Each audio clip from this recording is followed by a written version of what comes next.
What's more, programs backed by Governor OMalley to force electric companies to invest in energy-efficient technologies have actually worsened the burden on Marylanders. Instead, we are being charged the same amount, if not more, through additional surcharges for our electricity, even if we use less energy. So regardless of how much we conserve in our homes, our electricity costs are not going down, and our homes are just getting colder.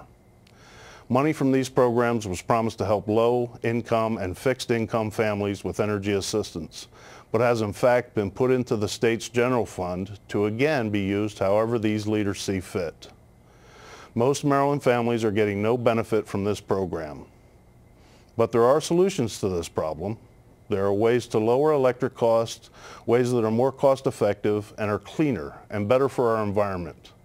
Nuclear energy is one example that has to be pursued more aggressively in the state. It emits no greenhouse gases, will help decrease our dependence on foreign oil, and will increase our domestic energy supplies. Nuclear energy is safe, clean, and environmentally friendly, something we can all use and appreciate in the near and long term. It is enjoying renewed support in Washington and must as well in Maryland. Labor unions and industry, as well as many environmentalists, are vigorously supporting nuclear development.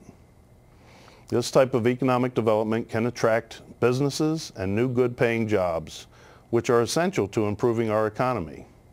Annapolis cannot continue to ignore the benefits of creating jobs and growing small businesses to our overall financial outlook. But in reality, this administration has reduced Maryland's business climate to one of the worst in the nation. Taxing businesses out of Maryland and the almost open hostility to economic development in Annapolis has prevented us from increasing sorely needed private sector jobs. There are areas that we must rely on government to do well.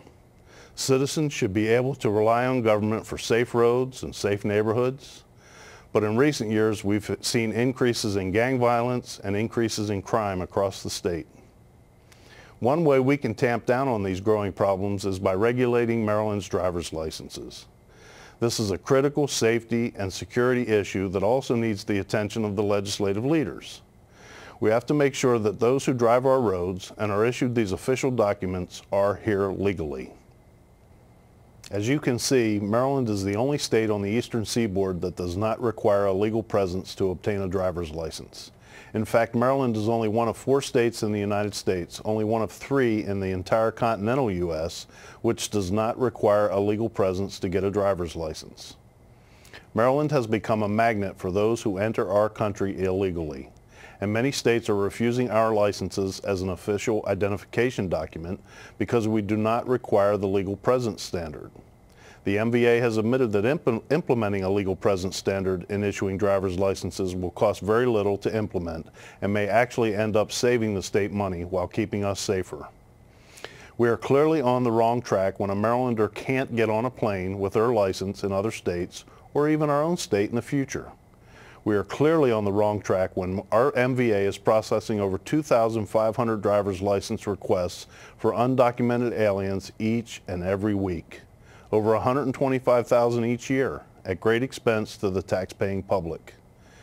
We are clearly on the wrong track when we can't even depend on our state government to enforce the rule of law and protect its citizens. We must secure our state's driver's licenses as 46 other states have already done. In these troubling times of terrorism, war, and fiscal crisis, our public resources are stretched too thin to support the huge costs associated with doing nothing. We must act on this now. This is a time of great opportunity in Maryland to do what's right. And I'm not here just to offer a response to the governor's speech today, but also to offer solutions that will help Maryland now. Maryland Republicans want to help small businesses that are the real economic engines of our state. We want to help them create more jobs, not place more taxes on them so that they have to lay off workers.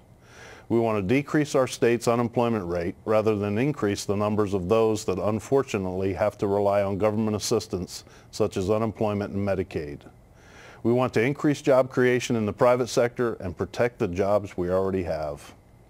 Annapolis may get a bailout from Washington for its unrestrained spending that goes on today, but a bailout will only reward this bad behavior and will subsidize Annapolis's mismanagement. That is clear when in the face of a $2 billion deficit, the governor proposed to increase spending. Martin OMalley has already financed his excessive spending on the backs of middle and lower income Marylanders. Now he wants future generations to finance all of his new spending. Together we can change this, but only through action. We must demand leadership in Annapolis. Leadership requires bringing all sides to the table, and leadership means a true commitment to changing the old way that has benefited a few to a way that benefits us all. I ask you to join with me and other like-minded Marylanders to stand up and say, enough is enough. Because sadly today we are more adrift in our state government than ever before. We have to get our state back on the right track and keep Maryland a great place to live, work, do business, and raise a family. Thank you again for this opportunity, and may God bless you. You got a